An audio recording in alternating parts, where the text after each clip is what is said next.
Found condoms in my boyfriend's toiletry bag while helping him get ready for work, and they're latex, which I'm allergic to. This morning, I was helping my 25F boyfriend, 23 male, get ready for work. He asked me to grab his toothbrush and toothpaste out of his toiletry bag. He has one of those electric toothbrushes with the detachable head, and I couldn't find the head. So I opened up another pocket to look for it. I found condoms. A lot of them. He was gifted this toiletry bag for Christmas before he left on a 3-month trip to visit family in Europe. He acted surprised, like he didn't know they were in there, and took them out immediately. He acted like he didn't know that pocket existed. I'd give him the benefit of the doubt, but at some point these condoms were packed in his bag over the past 6 months. We've been together for 2 years. The worst part is they're latex condoms. I'm allergic to latex. We only use non-latex condoms, in addition to my birth control. AIO for feeling suspicious about this? I feel like I'm going crazy, expecting to see over 1,000 comments on my post. This update is long to address everyone's concerns on the previous post. Thank you to the people who sent me kind messages to check on me. I'm not sure what the people who sent me messages trying to fuck me were expecting aside from getting blocked. That being said, I did have a conversation with my boyfriend last night. I was always planning on having an in-depth conversation about what I had found, but there was nothing I could do about it while he was at work. I texted my therapist because I could tell I was starting to spiral, and posted on here while I was waiting for her response. Which I think was a mistake, if I'm being honest.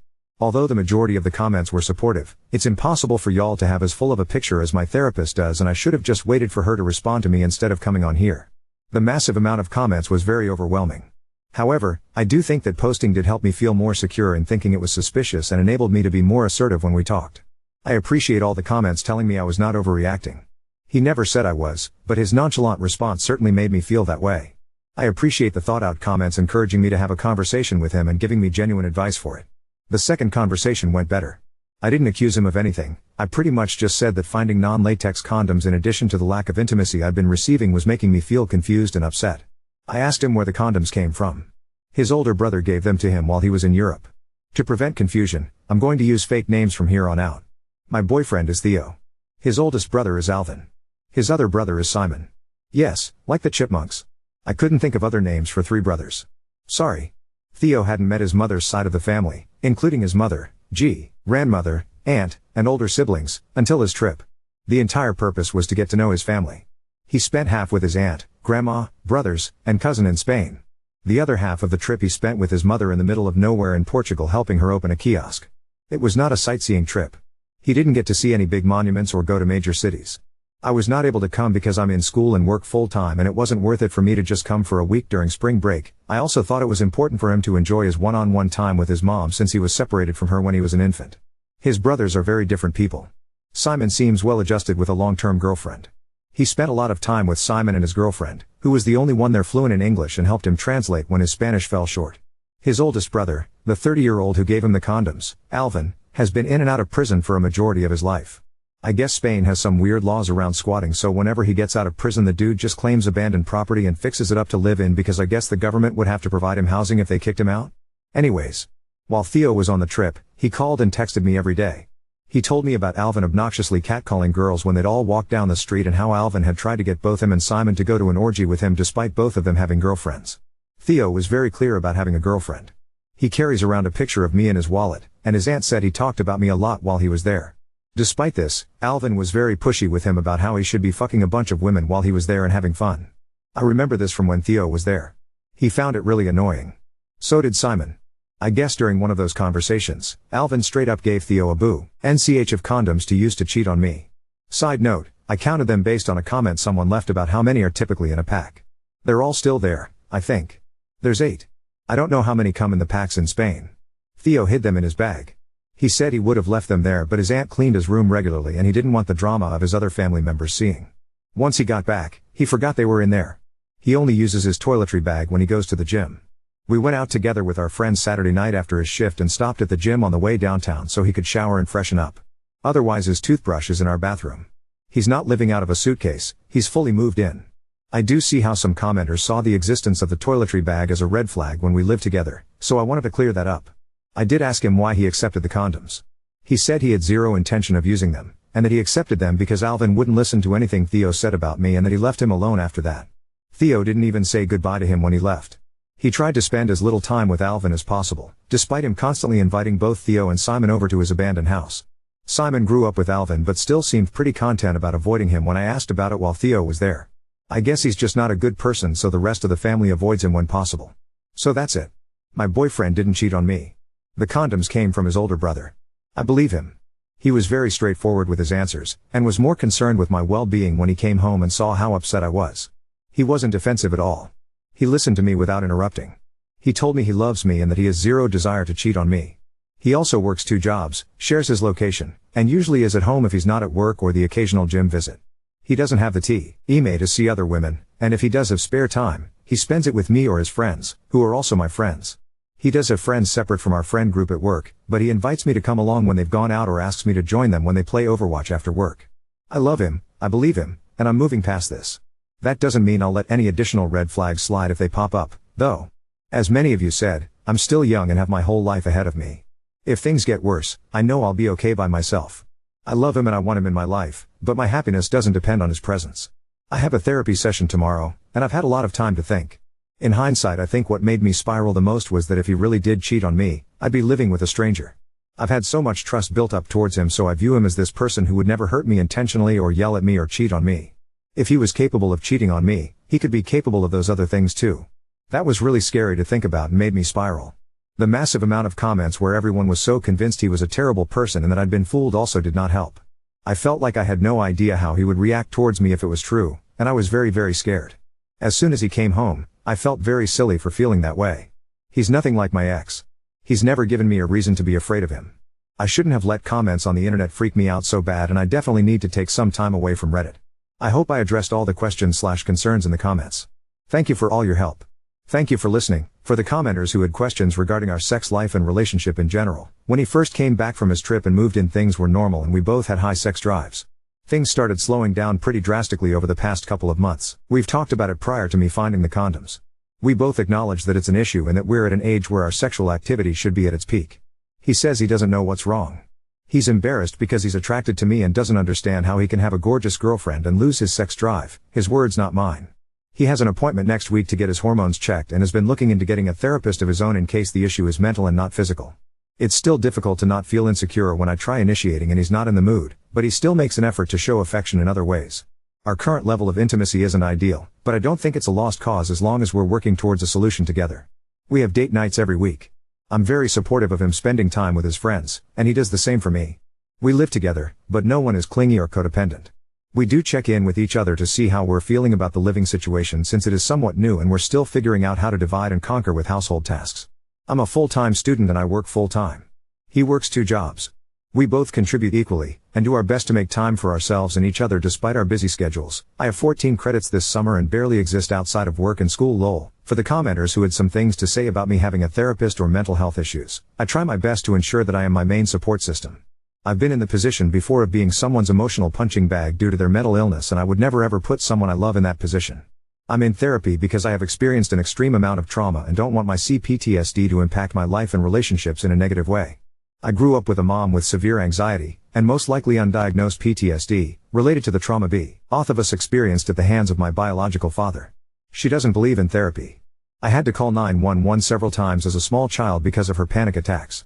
I love my mom, and our relationship has come a long way, but the last thing I would want when I have children is for me to be an unstable parental figure. My usage of therapy doesn't warrant me staying single. My therapist has been very encouraging of this relationship since my boyfriend asked me out 2 years ago. I had gotten out of an incredibly abusive and toxic relationship the year prior, and had zero intention of getting into another serious relationship anytime soon. I was thriving and my therapist thought I was ready, but I told my boyfriend that I needed to focus on myself. We took things slow. He was respectful and patient every step of the way until I was ready. He has never raised his voice at me or even cussed at me. He is a very caring partner. I think his love language is based in quality time and acts of service. He's not great with words, but he tries. He can be a bit emotionally distant at times and not know exactly what to say when I'm upset, but that doesn't prevent him from being there and giving me a hug when I need it. We've been going through a rough patch with our intimacy, and when I was off my meds I felt like he, and everyone else in my life, viewed me as a burden despite him telling me he'd be there for me and for me to just ask for whatever I needed. He's told me many times that he's still attracted to me and that it has nothing to do with me, but when I was feeling low I kind of let my past trauma impact how I felt about myself. Being repeatedly sexually assaulted kind of made me feel like my worth is based in my sexuality, so having a boyfriend who isn't all over me anymore made me feel like there was something wrong with me. Like if I'm trying to initiate and am available and the person who loves me doesn't want it, but someone else was willing to violently tack it from me when I didn't want it, what does that say about me?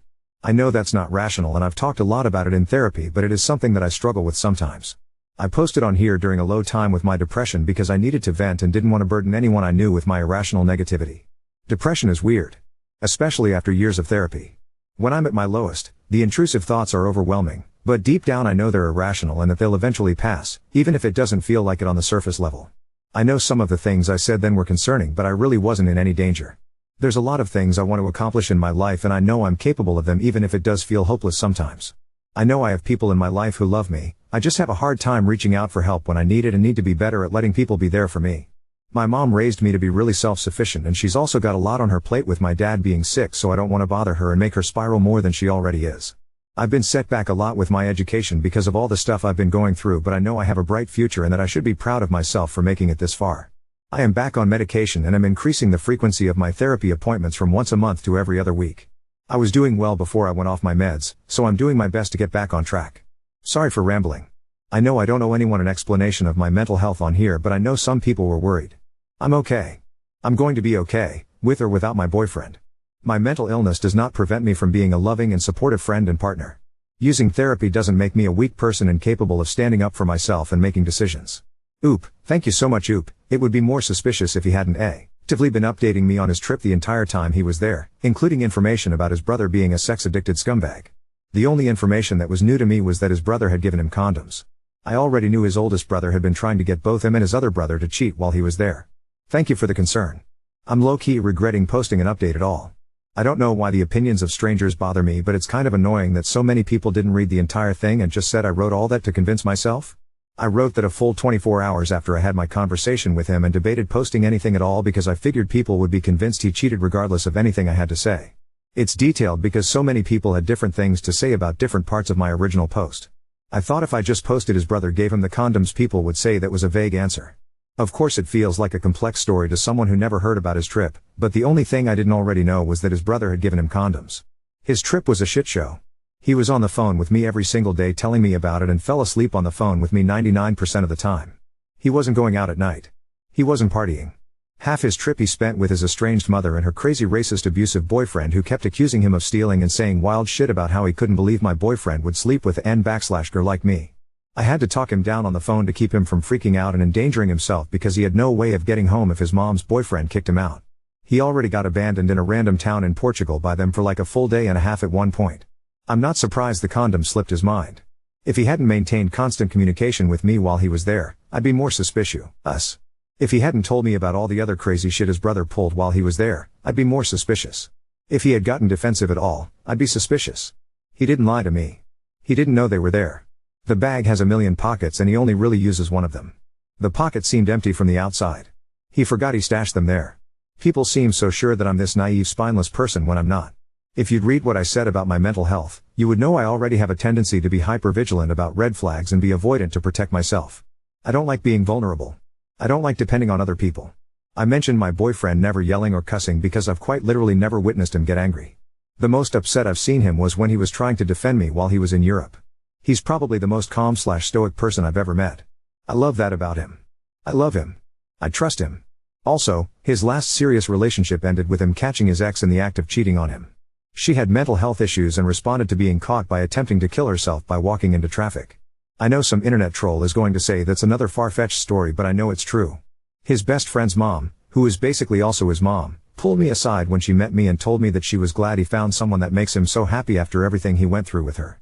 I don't think he would cheat on me after going through something like that. He's a really good person. He's fully capable of being a support system for me. I just was afraid to let him because I didn't want him to feel like he had to worry about me or take care of me the way he did with her. That's not healthy, though. I'm trying to be better at trusting people when they say that they want to be there for me, and that includes him. We met at school. He sat behind me in class so he couldn't even really see me. When I asked him later what most attracted him to me, he said that I was well-spoken. My appearance was just a bonus. I don't want to sound conceited, but there is rarely a time when I am in public and I am not approached by someone who wants to catcall me, compliment me, or ask me out. I was almost kidnapped twice as a teenager. I hate being approached. I hate being asked out. I turned down every other person that approached me at school trying to hook up or ask me out. But when he did it, he was so nervous and respectful and he felt different somehow, and so I said yes. On our very first date, he took me to an art museum. We went to an amusement park after that. He followed it up with a picnic under the stars where we spoke for at least 5 or 6 hours about our lives and what we wanted in the future. It felt scary at the time because it was the best date I'd ever been on in my life and I didn't think I was ready for anything serious, and he came along and made me feel so comfortable and at ease. We both come from emotionally volatile parents, and are trying to do our best not to become them. We connected right away, but I still wanted to take things slow. It took 6 months before I was ready to make things official.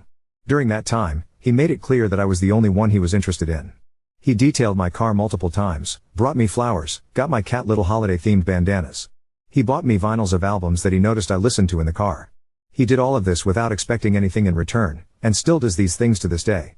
He's trying to learn how to braid so we don't have to get my hair done anymore. When he moved in, he organized my whole closet without me asking because he remembered me complaining about it and wanted to take something off my plate. He saw I've been wanting a Gustav Westman mirror for a while and built me one. With his hands. Took me to Home Depot and let me pick out the color I wanted for it and everything. He treats me like a queen. The only rough patch in our relationship has been over the past couple of months when our intimacy decreased, but I have faith things will get better. Finding those condoms freaked me out, but I'm over it now. It's been resolved. If you can't see the value he adds to my life, that's your problem. I'm happy. I'm not responding to any more comments about it. I appreciate everyone that was supportive and recognized the effort I've put into my emotional regulation.